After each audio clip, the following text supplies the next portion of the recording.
Hello viewers, अस्सलाम वालेकुम। कैसे हैं आप सब लोग। अल्लाह ताला आपको खुश रखे, आबाद रखे, आपके खानों में, आपके ज़ायक़ों में, लज़्ज़तों में बरकत अता फ़रमाए। और कैसे हैं आप सब लोग। आज मैं आपके साथ सैंडविच ब्रेड की रेसिपी शेयर कर रही हूँ।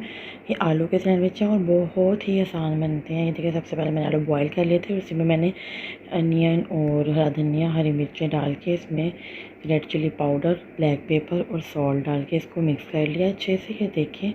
और फिर हम इसी को ब्रेड के पीसेस पे इसको अच्छे से मिक्स कर लेंगे पहले, ताकि ये नरम हो जाए। और फिर हम इसको ब्रेड के पीसेस लेंगे इस तरह से, उनको सेंटर से कट कर देंगे।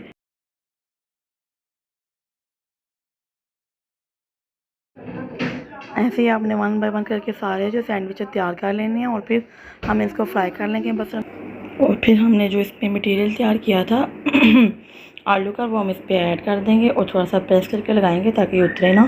थोड़ा सा हाथ से, हल्के हाथों से आपने दबा लेना है ताकि जो मटेरियल है इसके ऊपर सही तरीके से सेट हो जाए। ये देखिए, जैसे मैंने किया हल्का सा। और फिर इसी तरह हम वन बाय वन करके सारे तैयार करके और फिर इसको हम रख देंगे। बस रमज़ान है तो मसरूफियात इतनी है, पता नहीं चलता है। इसमें तो बस ये दुआ है कि जितने हम लोगों ने रोज़े रखे हैं, मेरी दुआ है हम सब की दुआओं को अल्लाह ताला कबूल करे, हमारे रोज़ों को, हमारी इबादत को, जो उसमें गलतियाँ हुई हैं, कोताहियाँ हुई हैं, उनको दरगुजर कर दें बस। और पिछली भी जो दो ईदें गुजरी थी वो बहुत ख़राब रही थी कोरोना की वजह से। अल्लाह का शुक्र है कि अब हालात कुछ बेहतर हैं। तो ये देखें, ये सब तैयार हो चुके हैं। अब हम ये देखिए, हम जब इसमें अंडे में इसको डालेंगे तो हमने इसको जस्ट एक साइड से अंडे में डिप करना है और इसको हमने डीप फ्राई नहीं करना है, इसको हमने जस्ट एक साइड से तवे पे स्टीर फ्राई करना है। ये देखिए, मैं इसमें रख रही हूँ। और बैक साइड से आपने बिल्कुल भी इसको फ्राई नहीं करना ऑयल में, जस्ट हम घी थोड़ा सा तवे पे इसको सेक लेंगे बस। और ये देखिए कितने मज़े के बन गए हैं ये।